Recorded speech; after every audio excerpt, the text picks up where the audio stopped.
Hi, everybody. I'm Brittany Lewis, a breaking news reporter here at Forbes. Joining me once again is Dr. Jonathan Schanzer, an executive director at the Foundation for Defense of Democracies. Dr. Schanzer, thank you so much for joining me. My pleasure. At the World Economic Forum in Davos on Thursday, President Trump signed the founding charter of his Board of Peace. He was flanked by over a dozen world leaders from places like the UAE, Qatar, and Hungary. And earlier, President Trump touted this as the greatest and most prestigious board ever assembled at any time, any place. So to start off the conversation, what do you make of his Board of Peace? And do you agree? Do you think it's the most prestigious board ever assembled at any time, any place? What are your thoughts? Look, I think let's unpack this. The first thing we need to understand is that this was created in order to bring order to the chaos in Gaza. That's what the Board of Peace was initially designed to do. This stems from the 20-point ceasefire agreement that Trump originated back in the fall of last year. It was then enshrined in international law because the UN accepted the plan. That was back in November of last year. Now, fast forward to January, we're starting to put together the pieces of the board. We've got some American businessmen. We've got a guy that's based in the Palestinian territories that's supposed to be the kind of overseer of a new government that's going to replace Hamas in Gaza. And Donald Trump is now adding international leaders who are buying into this concept. Now, what is, I think, yet to be understood is what is this board going to do with all these new world leaders that have joined? Is this just for Gaza? Is it for something else? Is there a wider purpose for it? Is it going to supplant the UN? Is it going to supplant NATO or the G20? We didn't see Europeans there, right? A lot of these European countries are still a little grumpy with Donald Trump over the flap surrounding Greenland, so they haven't joined. So, there are a lot of good things that I see about this. There's some holes. There's a question of, is it Gaza? Is it more than Gaza? I think we just don't know yet. It's early days for this thing. It's an important start. He's created a new mechanism. He's got a lot of good buy-in from world leaders. But what we do with it is really now up to Donald Trump, who sits at the top of this board. To your first point, I think something that's important is that the original intent here was for Gaza, right? And to address that, it was phase 2 of that peace plan. But there was a lot of commotion when a charter draft, the text of that was released over the weekend. And the word Gaza did not appear in this draft once. The Board of Peace was described as an international organization that seeks to promote stability, restore dependable and lawful governance, and secure enduring peace in areas affected or threatened by conflict. What do you make of that larger scope? Well, I mean, I think, a lot remains to be seen here. A lot has been made about the purported invitation delivered to Vladimir Putin, a strongman of Russia, that if he's included in this Board of Peace, then maybe Donald Trump is trying to lure him into a solution for the Ukraine-Russia conflict.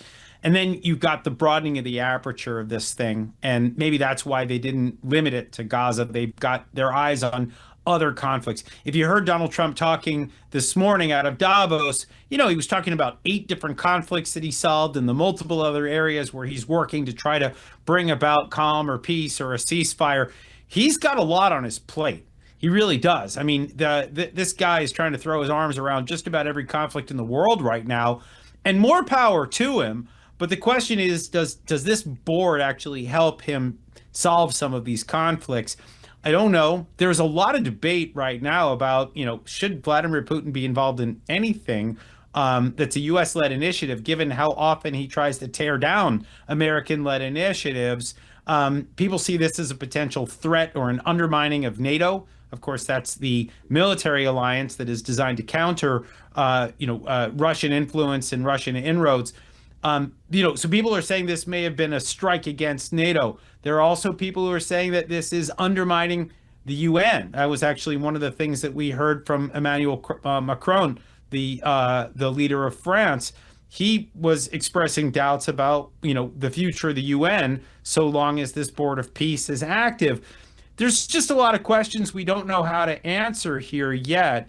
But, the one thing that I would just stress is they started with Gaza. Gaza is no joke to fix. This is a seriously large headache.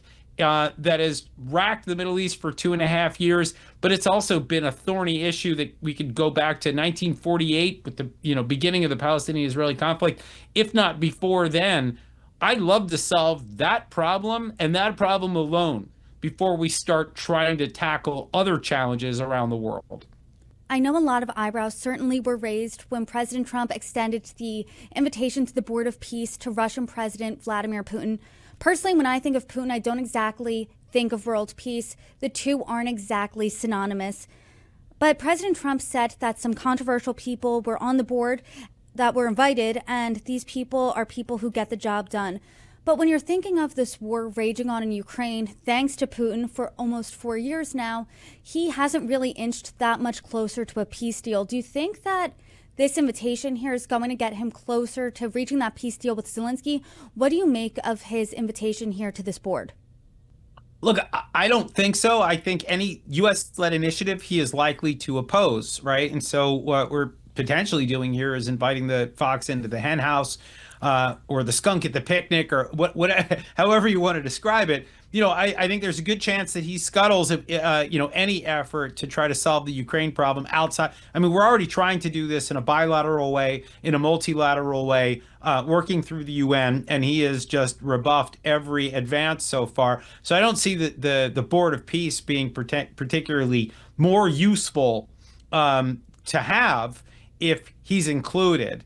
I'm not sure I see the logic of it. I would note, though, that, I don't think that he's a problem necessarily as it relates to the Gaza conflict. Putin has a professional relationship with the Israelis. He sees himself as kind of a godfather to roughly 10% of the Israeli population that is of Russian descent. He could potentially play a positive role. I don't want to overstate this because, again, any U.S.-led initiative, I often see him try to tear down and undermine, and he may try to do the same with Gaza. That would be obviously a major disappointment. The one thing that I would note, though, about this board that has me worried as it relates to Gaza, and I think it's important to flag this here, we have two Hamas patrons that have been invited to join this board. I'm speaking here about the countries of Turkey and Qatar. They were financiers of Hamas before the October 7th war broke out. They continue to host Hamas operatives on their soil to this day. They treat them with respect. They roll out the red carpet. This is not a good thing, right? And so putting Netanyahu, the prime minister of Israel, on the same board with two Hamas supporting patrons, state sponsors of terror, if we're going to be precise about it, the odds of everybody coming to some sort of kumbaya moment in Gaza with this makeup, I've got concerns there too. So, I think if you try to broaden this out, the Board of Peace is interesting. It's an alternative potentially to the UN, or a forcing mechanism to prod the UN to do more. Maybe it's an alternative, or again, a prodding mechanism for NATO or for the G20 or for the World Bank. I mean, there's any number of groups that this entity could influence or support. But at the same time, when you look at some of the people that have signed on to this or that have been invited, we've got real concerns. So I think Donald Trump's going to have to begin to settle some of these scores, make it clear what the role is of some of these controversial countries, and maybe also make it clear exactly what the mandate of this organization is going to be. I understand that this man likes to have maximum flexibility with all of his foreign policies, and I think he works best that way. But I do think there are some lingering questions that do need to be answered. I know that this Board of Peace was born to originally address Gaza, and President Trump, he mentioned Gaza at Davos on Thursday. He said the war in Gaza, which is really coming to an end, we have little fires that we'll put out, but they're little. I know that the Board of Peace is part 2 of that ceasefire deal. Do you agree with his assessment there that the war is over, there's just little fires here? Or is he just saying that and that's not really what the reality is on the ground? Look, the war's been contained, but that doesn't mean that it can't erupt again, under the wrong circumstances, right? Or with one match. And I think that's what I'm concerned about right now. The entire region has been contained for the moment. There was a 7-front war that was being fought. all of those fronts have gone quiet. But let me just say, the moment that there is an intervention in Iran, and we almost had one last week where the president was apparently very close to striking the Islamic Republic of Iran, that could reignite the proxy groups, to include Hamas, to start waging more of a hot war against Israel. So things can easily reemerge. What I like about what the president's done here is he's not giving Hamas a veto over phase 2 in Gaza. In other words, we know that Hamas hasn't fully dismantled itself. It's not surrendered all of its weapons. It actually still hasn't even handed over one of the bodies of the hostages that's still in Gaza. So phase 1 isn't fully complete. But Donald Trump is basically saying, look, you're dragging your feet. We don't care. We are still moving forward with the plans to remove you from the Gaza Strip. And we're going to move forward with the rebuilding of Gaza. We're going to try to establish calm, dare I even say peace. And we're going to do this whether you like it or not. This is the road to normalization between Israel and other countries in the region. It's the road to more calm, less conflict. So I think he understands this, as long as he has partners in the region that are buying in. And again, I'm going to raise the question of Turkey and Qatar. Are they on board with this? Are they going to help? Are they going to stabilize Gaza, where their proxy that they've been funding and actually supporting, a terrorist organization, are they going to play a positive role? Are other countries of the Middle East also going to play a positive role here in sidelining Hamas and moving forward to something else? These are questions we don't know how to answer yet, but I'm not opposed to what has started in terms of the process that Donald Trump's put into play. What do you want to see here to make sure that this isn't just some ceremonial peace organization? There were no major European allies. There were a lot of leaders from the countries in the Middle East. I mean, what do you want to see that this isn't just ceremonial, but ensures long-lasting peace in the region? Well, look, I mean, to have Middle East players all join this thing in order to bring calm to Gaza and maybe even peace, that's a good thing. And I think that's all we need to know. I don't think the Europeans have a particularly large role to play. Not with the Middle East, not as I see it. I think the question really becomes, if the goal of this board is to start tackling other thorny issues, other conflicts, many of the conflicts that Donald Trump was talking about this morning out of Davos, that would be the moment where you start to scratch your head and wonder, hey, do you need to broaden this out? Do we need to get the Europeans on board? And look, the timing of this was not great, right? You had this big flap over Greenland. You have a lot of our European and NATO allies very angry with Donald Trump, with some of the threats that he was making. Now, I understand we've likely reached some kind of deal, and we're going to learn more about this deal over Greenland. But the Danes are unhappy, obviously. The Brits, the Germans, the French, they've all stayed away from this because they don't like the way that Donald Trump went about negotiating. It was very much art of the deal, a lot of chaos. And then you get people back to, where I think they would initially want to be in terms of compromise. I think it probably is going to work out fine in the end, at least from what we can tell right now. But the Europeans have stayed out, and they're unhappy with Trump. They don't want to support his initiative. They don't want to, I think some people have viewed this as some kind of a loyalty test, and they're basically saying we're not signing on. If they do broaden that scope, the Europeans are going to be needed, and Donald Trump is going to need to bring them in, especially if you're trying to deal with Ukraine, if you're trying to deal with Russia, if you're trying to deal with, China, we're going to need them. If it's China, Taiwan, we're going to need the Europeans. So stay tuned for that. It'll be interesting. Today, I look at it as probably phase 1 of this board and who joins. There will be others, or the thing begins to shrivel and it shrivels on the vine, and there's an opportunity that's lost. But I don't see any crime here of trying to launch something that has the potential to do good in the world. Europe's mad at us right now over Greenland.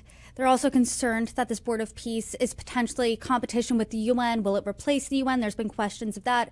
President Trump has been very critical of the UN. He said before he wished the United Nations could do more, wished we didn't need a Board of Peace. And the draft text of this charter seemed to have a swipe at the UN. It didn't say it by name, but it said that there's the need for a more nimble and effective international peace-building body. What do you think this means for the UN? Does it hurt the UN? Is it competition? What do you think that looks like? Well, it's interesting. If you look at what the Trump administration has done as it relates to the UN, last week, or maybe it was the week before, we just slashed a huge amount of money from the budget. We cut employees at the UN. The UN is actually working with Trump on reform. I'm not saying that the reform that has been enacted thus far is enough. I think it's probably just scratching the surface. But I think we're watching an effort that's underway right now that I think is laudable, and it's actually showing some cooperation between the Trump administration and the UN. And I think there's an understanding at the UN that they are too bloated, that they need a certain amount of reform. I think it's also interesting to note that as this is all playing out, and Trump has said this, some of his officials have said this, they're not looking to replace the UN. They're not looking to trash it. They still want to reform it, they still see it as a place where we can engage with our adversaries and even our enemies, and that good things can be done.